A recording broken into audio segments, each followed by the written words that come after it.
A wealthy man with no remaining family and nothing left to lose, chooses to disguise himself as a homeless person. His mission?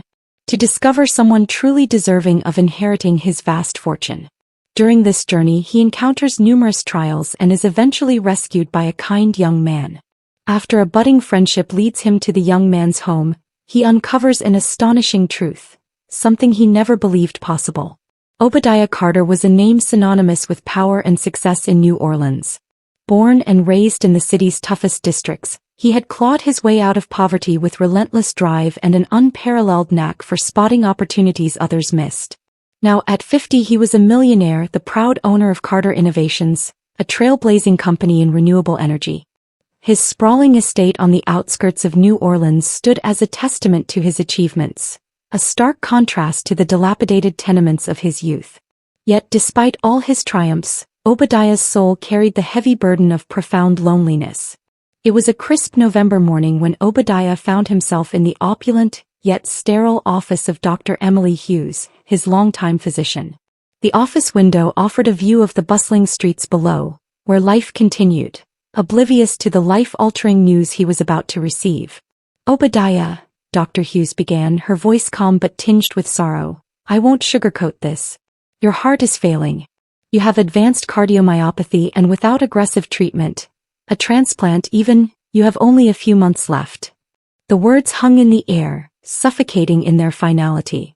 Obadiah stared at the test results in her hand, the ink lines spelling out his grim future. He had always prided himself on his resilience, his ability to conquer any obstacle. But this was different. "How long without treatment?" he asked, his deep voice steady, betraying none of the fear churning within him. 3 months at most. 6 if you're lucky." Dr. Hughes leaned forward, her expression softening. "But Obadiah, there's still a chance. A transplant isn't out of the question, and with your resources, we could expedite the process. It's not over." Obadiah let out a dry chuckle, shaking his head. "Emily, I've spent my life fighting battles.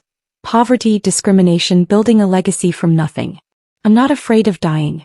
What terrifies me is dying without leaving something meaningful behind." The doctor frowned. "Your company is a legacy, Obadiah. You've revolutionized renewable energy. That's no small feat. A legacy without people to carry it forward is just a footnote," he said, his voice dropping. "I have no family, no children. Everything I've built, it'll die with me." Dr. Hughes hesitated. "You've known for years you couldn't have children. That was never your fault." He looked away, his jaw tightening. "Doesn't make it hurt any less." The truth of his infertility had been a silent wound for decades. As a young man, a construction accident had left him sterile. At the time, he had buried himself in his work, convincing himself that success could fill the void where family might have been. But now, faced with the ticking clock of his own mortality, Obadiah felt the hollowness of that choice. "I need to find someone," he said suddenly, breaking the silence. "Someone who can carry on my name. I work not for the money but for the meaning." Dr. Hughes raised an eyebrow. "Obadiah, you're talking like you're writing a fairy tale. You can't just pick a random person and hand them your fortune." "I'm not looking for just anyone," he countered. "I'll find someone worthy, someone who understands what it means to fight for something bigger than themselves." "And how exactly do you plan to find this mythical heir?" she asked, crossing her arms. Obadiah leaned back in his chair, his mind already formulating a plan. "By seeing the world from the bottom, Emily. By stepping into the shoes of the people I've overlooked for years." The doctor stared at him, incredulous. "You're serious, aren't you?" "Dead serious," he replied, his lips curling into a faint smile at the unintentional irony. "I'll disguise myself, go where no one knows me, live like the people who have nothing, and find someone who values everything." Dr. Hughes sighed, shaking her head. "Obadiah, this is reckless. Your health will fail regardless." He interrupted. "At least this way I can make my last days count." There was a finality in his tone that made it clear he wouldn't be swayed. Dr. Hughes recognized that determination. She had seen it before when he spoke about conquering the odds stacked against him as a young man. It was the same fire that had driven him to success. "All right," she conceded reluctantly. "But promise me one thing. If you feel your health slipping, you'll reconsider treatment." Obadiah nodded, though he had no intention of keeping that promise. He stood, adjusting the lapels of his tailored suit. "Thank you, Emily. For everything." As he left the office, stepping out into the cold November air, a sense of purpose surged through him. For the first time in months he felt alive. That evening, in the quiet solitude of his mansion, Obadiah began to prepare. He rummaged through his closet for old clothes, settling on a tattered pair of jeans and a faded hoodie. In the mirror he saw the transformation. A once imposing businessman reduced to an anonymous figure. He ran his fingers through his thick beard, now streaked with gray, and tousled his close-cropped hair to complete the look. Standing in front of his reflection, Obadiah whispered to himself, "This is where the real fight begins." With a duffel bag slung over his shoulder, he stepped out of his mansion and into the streets of New Orleans, ready to uncover a story far greater than his own. The streets of the French Quarter, New Orleans, were alive with the resonant hum of jazz spilling from open doorways, the chatter of tourists and the soft strumming of street performers' guitars. This vibrant chaos was a stark contrast to the sterile quiet of Obadiah Carter's mansion, which now felt like a distant memory. Dressed in faded jeans, an oversized hoodie and scuffed sneakers, he moved unnoticed through the crowd, a wealthy man in disguise, blending seamlessly into a world he had long forgotten. Obadiah carried only a weathered duffel bag containing a few essentials. A blanket, a change of clothes, and a bottle of water. Gone were the days of polished shoes and tailored suits. He had left his phone behind, severing ties with the world he had built, immersing himself entirely in this new reality. As he walked, his heart ached, not just from the physical strain of his illness, but from the emotional weight of his mission. For the first few days, Obadiah simply observed. He lingered near Jackson Square Park, watching street performers juggle and paint, their faces alight with determination and resilience. He observed vendors haggling with tourists over trinkets, their smiles masking the exhaustion of long days. At night, he found refuge in homeless shelters or tucked himself into the corners of alleys, his body protesting against the hard, cold ground. The nights were the hardest. The once sharp businessman now struggled to adapt to the unforgiving environment. The cold seeped through his thin hoodie and hunger gnawed at his stomach, a constant reminder of the realities faced by those who had nothing. He hadn't expected the sheer loneliness of it all. The streets teemed with people during the day, but at night, it was a different world, one where the shadows whispered stories of despair. On the fifth night, Obadiah found himself huddled under the canopy of an abandoned storefront as relentless sheets of rain poured down. His breath came in labored gasps, the dampness in the air aggravating his fragile heart. He clutched his chest, grimacing as pain shot through him. "I have to keep going," he thought, forcing himself to focus on the reason he was here. Suddenly, laughter echoed through the storm. Obadiah glanced up to see a group of young men, their faces shadowed by the dim light of a flickering street lamp. They wore heavy jackets, their movements purposeful as they approached him. "Hey, old man," one of them sneered, his voice cutting through the rain. "What are you doing out here? This ain't your spot." "I'm just passing through," Obadiah replied calmly, though his heart raced with fear. He tried to stand, but his weakened body betrayed him and he stumbled back against the wall. The leader of the group smirked, stepping closer. "Passing through, huh? Got anything to spare?" Before Obadiah could answer, the young man grabbed his duffel bag and dumped its contents onto the wet pavement. A blanket and a bottle of water rolled out, eliciting a laugh from the group. "Pathetic," the leader scoffed. "What kind of beggar doesn't even have anything worth stealing?" The others joined in the laughter, but their amusement quickly turned to aggression. One of them shoved Obadiah, and he fell to the ground, his body hitting the pavement with a sickening thud. Pain exploded in his ribs as another kick landed. He curled into himself, shielding his head and praying for it to end. "Enough!" A voice rang out, sharp and commanding. The group froze, turning toward the source of the voice. Through the rain, a young man emerged from the shadows, his tall frame and confident stride exuding authority. He was in his early 20s, with dark brown skin and sharp, determined eyes that glinted in the dim light. "Leave him alone," the newcomer said, his voice steady but filled with quiet menace.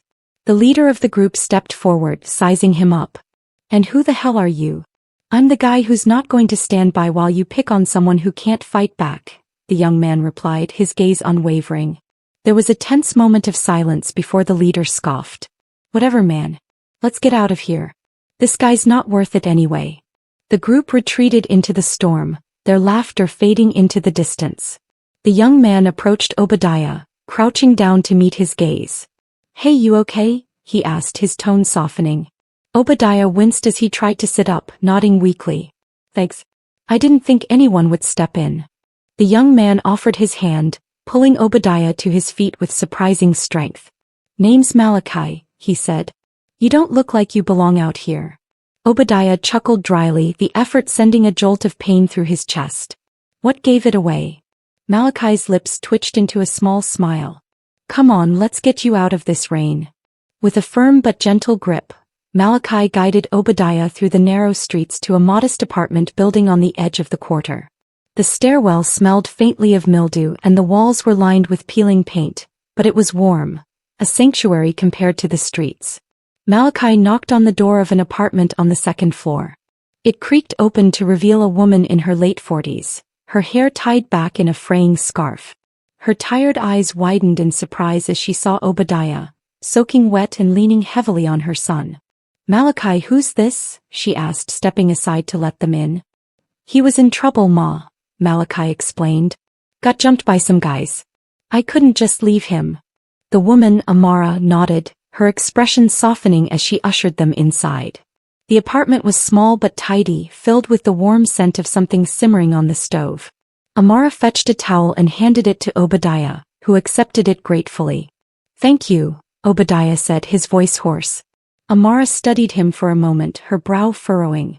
"You look familiar," she murmured. Obadiah froze, his heart skipping a beat. For the first time in years he felt the ground beneath him begin to shift. Not from fear, but from the creeping sensation that he had stumbled into something far bigger than he had anticipated.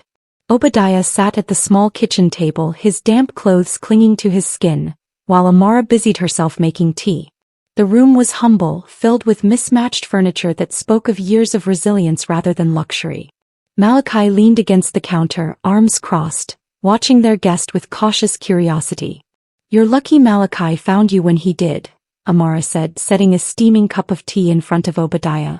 Her voice was kind, but there was a sharp edge to her gaze as if she were trying to place him in her memory. Obadiah nodded, wrapping his hands around the warm mug. "Lucky doesn't even begin to cover it. If he hadn't stepped in..." His voice trailed off, the weight of the earlier attack still pressing on him. Malachi shrugged modestly. "Anyone would have done the same." "That's not true," Obadiah replied, meeting the young man's eyes. "Not everyone would have risked themselves for a stranger." Amara glanced at Malachi with a faint smile. "That's just who he is. Always looking out for others." As she spoke, she pulled out a chair and sat across from Obadiah, studying him intently. "But there's something about you that feels familiar." Her brow furrowed, and she tilted her head as if trying to piece together a puzzle. Obadiah's grip tightened on the mug. He knew he looked different now, older, warier, but he also knew the truth had a way of surfacing in the most unexpected moments. "I doubt we've met," he said, though even as he spoke, something about her voice and presence tugged at the corners of his memory. Amara leaned back in her chair, her eyes narrowing. "Maybe not recently, but years ago, when I was younger." Her words faltered as realization dawned. She inhaled sharply, her hand flying to her mouth. "Obadiah." The sound of his name, spoken with such familiarity, sent a jolt through him. He set the mug down carefully, his expression guarded. "Amara." Malachi straightened, his gaze darting between the two of them. "Wait, you two know each other?" Amara nodded slowly, her voice trembling with a mix of shock and emotion. "We more than knew each other. Obadiah and we were together a long time ago." The room fell silent, save for the soft hum of the refrigerator. Obadiah felt his chest tighten, not from his failing heart, but from the flood of memories Amara's words unleashed. Their time together had been fleeting, a love story interrupted by ambition and circumstance. He had left New Orleans to chase opportunities, never looking back, convinced it was for the best. "I didn't think I'd ever see you again," Amara said, her voice laced with an unspoken bitterness. "I didn't know how to come back," Obadiah admitted quietly. I thought it was better to leave." Amara shook her head, her expression a mixture of disbelief and frustration. "You thought it was better for who?" You left without a word, Obadiah, and I had to figure everything out on my own. Her voice cracked, and Malachi's eyes widened as he put a hand on her shoulder. Ma, what's going on? Amara turned to her son, her eyes glistening. Malachi, this is your father. The words hit Obadiah like a freight train.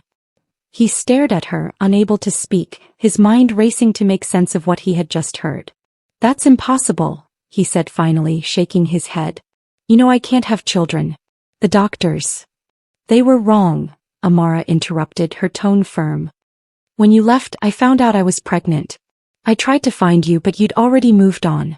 I had no way to reach you. Obadiah's breath caught in his throat. He looked at Malachi, who was staring back at him, his expression a mix of shock and skepticism. You're saying he's my son? Obadiah asked, his voice barely above a whisper. Amara nodded. I wouldn't lie about this, Obadiah. I raised him on my own because I didn't have a choice. And I told him about you, about who you were. But I never thought we'd actually find you. Malachi stepped forward, his arms dropping to his sides. Wait a second, you're telling me this guy, the one I just pulled out of a fight, he's my dad? The one you've been talking about all these years? Amara nodded, her voice softening. Yes, Malachi. He's the one. The young man turned to Obadiah, his expression unreadable. And you never knew? No, Obadiah said, his voice trembling. I swear I didn't know. If I had.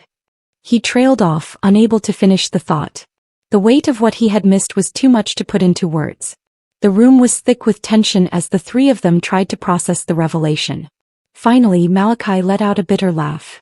So what happens now? You show up out of nowhere and expect us to just, what? Pick up where you left off. Obadiah shook his head, his voice heavy with regret. I don't expect anything. I don't even know what to say. You don't have to say anything, Malachi said, his tone cold. You made your choice years ago. Malachi, Amara said sharply, but her son held up a hand, cutting her off. No, Ma. You don't get to defend him. He left and you're the one who stayed. You're the one who raised me. I didn't know. Obadiah exclaimed, his voice breaking. If I had, I would have done everything differently. You have to believe me. The raw emotion in his voice seemed to give Malachi pause. He looked at his mother, then back at Obadiah, his expression softening slightly. I don't know what to believe. Then let me prove it to you, Obadiah said, his voice steady despite the turmoil inside him. Let me be here now. Malachi didn't respond, his gaze dropping to the floor. Amara reached out, touching his arm gently. Just give him a chance, Malachi. That's all I'm asking. After a long moment, Malachi nodded reluctantly. All right. But don't think for a second that it's going to be easy. Obadiah nodded, his heart heavy but hopeful. I wouldn't expect it to be. As the night wore on, the three of them sat together, their conversation cautious and tentative, like strangers navigating unfamiliar territory. But beneath the tension, there was a glimmer of something new, something that felt like the beginning of a fragile but precious connection. And for the first time in years, Obadiah felt like he was exactly where he was meant to be. Days passed and Obadiah found himself adjusting to a new rhythm of life. A rhythm far removed from the structured high-stakes world he had known. Instead of boardroom meetings, his days were filled with hesitant conversations with Malachi, quiet reflections with Amara, and an overwhelming sense of guilt for the years he had missed. But even as he began to rebuild the fragile bonds with his newfound family, fate had other plans. It started with a cough. Malachi dismissed it as nothing more than a seasonal cold, but Amara noticed the way his energy seemed to wane, how he struggled to maintain his usual enthusiasm. One evening, as Obadiah and Malachi were talking in the small living room, the young man suddenly doubled over in pain, clutching his side. Malachi! Amara cried, rushing to his side as he sank to the floor. Obadiah was already dialing 911, his heart pounding in his chest. The emergency room was a blur of fluorescent lights and hushed urgency. Obadiah and Amara sat side by side in the waiting area, their worry unspoken but palpable. Hours passed before a doctor approached, her face serious. Are you Malachi's parents? She asked. Yes, Amara said quickly, glancing at Obadiah, who nodded. The doctor sighed, holding a clipboard close to her chest. Malachi is stable for now, but his blood work has revealed a genetic condition. Thalassemia major. It's a severe form of anemia that requires regular treatment, and in cases like his, a bone marrow transplant is often the best option. Obadiah's heart sank. A transplant? What does that involve? It involves finding a donor with a matching tissue type, the doctor explained. Immediate family members are often the first choice. We'll need both of you to undergo testing to see if you're compatible. Amara's face was pale, but she nodded. We'll do whatever it takes. The testing process was swift but grueling, each moment of waiting filled with anxiety. Finally, the results came back. Amar was not a match. Obadiah, however, was partially compatible, but his own health made him a poor candidate for donation. I don't understand, Obadiah said, his voice strained. If I'm not a perfect match, what are our options? The doctor hesitated. There's one more thing we need to discuss. Malachi's records show an unusual marker in his genetics, one that suggests he may have a twin. Amara froze, her eyes wide with shock.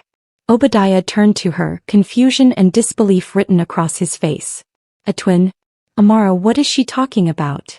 Tears welled in Amara's eyes as she looked down at her hands. I didn't know how to tell you, she whispered. When I found out I was pregnant, I was alone and scared. I barely had enough to survive. When the babies were born, Malachi and his sister, I had to make a choice.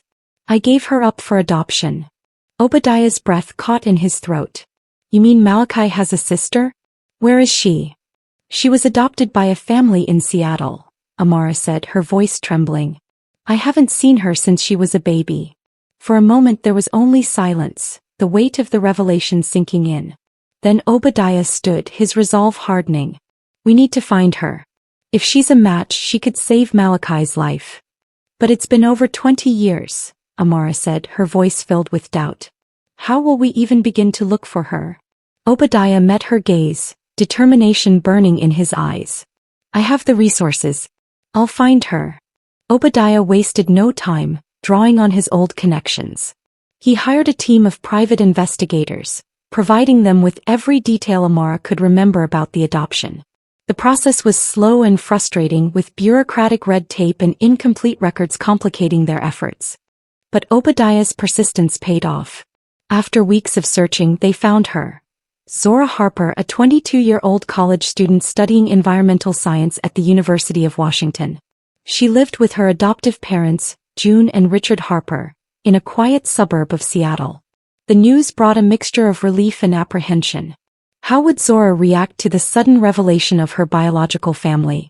Would she even agree to be tested as a potential donor? Obadiah decided to reach out personally. He and Amara boarded a flight to Seattle, their emotions a whirlwind of hope and fear. Malachi, too weak to travel, stayed behind, though his eyes betrayed a deep longing as he bid them goodbye. The Harper residence was a charming two-story house with a well-manicured lawn. Obadiah's heart pounded as he and Amara approached the door. Amara knocked, her hands trembling. After a moment, the door opened to reveal a middle-aged woman with kind eyes. June Harper? Can I help you? She asked, her gaze shifting between the two strangers on her porch. Mrs. Harper, Amara began, her voice shaky. My name is Amara Fields. This is Obadiah Carter. Zora's biological parents. June's face paled, her grip tightening on the door frame. Zora's biological parents? She echoed, her voice laced with shock. It's a long story, Obadiah said gently, but we need to speak with her. It's a matter of life and death. After a tense pause, June stepped aside, allowing them in. Zora appeared moments later, her curiosity evident as she approached. She was tall and graceful, with dark skin and striking features that mirrored Amara's. What's going on? Zora asked, her eyes scanning the room. Amara stepped forward, tears streaming down her face. Zora, I'm your biological mother. The room fell silent as Zora stared at her, processing the words. My mother, she repeated, her voice barely audible. Yes, Amara said, her voice breaking. And this is your biological father, Obadiah. Zora's gaze shifted to Obadiah, who offered a small, hesitant smile. It's a lot to take in, he admitted, but we wouldn't be here if it wasn't urgent.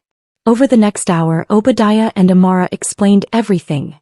Zora's adoption, Malachi's condition, and the desperate need for a donor. Zora listened in stunned silence, her expression unreadable. When they finished, she took a deep breath. "So, you're telling me I have a brother and he's sick?" "Yes," Obadiah said, "and you might be the only one who can save him." Zora looked at her adoptive parents, who nodded encouragingly. Finally, she turned back to Obadiah and Amara, her voice steady. "Then let's do it. Let's save him." The following days were a whirlwind of tests and preparations. Zora was a perfect match, and arrangements were made for her to travel to New Orleans for the procedure. Malachi's condition continued to worsen, but the news of his sister brought him a renewed sense of hope. As the family reunited in New Orleans, the bonds between them began to strengthen. Obadiah watched with quiet pride as Malachi and Zora got to know each other, their connection immediate despite the years of separation. But as the day of the transplant approached, Obadiah's own health began to falter. His heart, already fragile, struggled to keep up with the stress and strain of the past weeks. The doctor warned him that he needed immediate treatment, but Obadiah refused. "My children come first," he said firmly. "I'll do whatever it takes to see them through this." The stage was set for the ultimate test of love, sacrifice, and resilience. The morning of the transplant was shrouded in an almost tangible tension. The sterile air of the hospital seemed heavier than usual, filled with the quiet hum of machines and the muffled voices of doctors and nurses preparing for the delicate procedures ahead. Obadiah, Malachi, and Zora were all in separate preoperative rooms, their minds racing with thoughts too complex to articulate. Obadiah lay back on the hospital bed, staring at the ceiling. His heart was beating erratically, whether from the strain of his condition or the weight of what was to come, he couldn't tell. The thought of both his children, one he had just met and one he was just beginning to know, facing such a precarious future made his chest tighten with emotions he hadn't known he was capable of feeling. The door to his room opened and Amara stepped in, her face pale but composed. She pulled a chair to his bedside, her hands clutching one another tightly. "Are you sure about this, Obadiah?" she asked softly, though she already knew the answer. He turned his head to meet her gaze, a small, tired smile playing on his lips. "I've never been more sure of anything," he said. "If this is my chance to make things right, I have to take it." Tears welled in her eyes and she reached out to take his hand. "You've already done so much. Something happens to you." Obadiah gave her hand a gentle squeeze. "Amara, for years I thought I had no one. Now I know that I have a family. 2 incredible kids who deserve every chance at life. If I can help them, then nothing else matters." Her tears spilled over and she bent her head to rest it against his hand. "They need you, Obadiah. We all do." Zora and Malachi were wheeled into the operating rooms first, their beds flanked by teams of nurses. Zora, though nervous, managed to give Malachi a reassuring smile as their paths crossed in the corridor. "Don't worry," she said, "we've got this." Malachi nodded, his voice thick with emotion. "Thanksy. For everything." In another part of the hospital, Obadiah was prepped for his part in the procedure.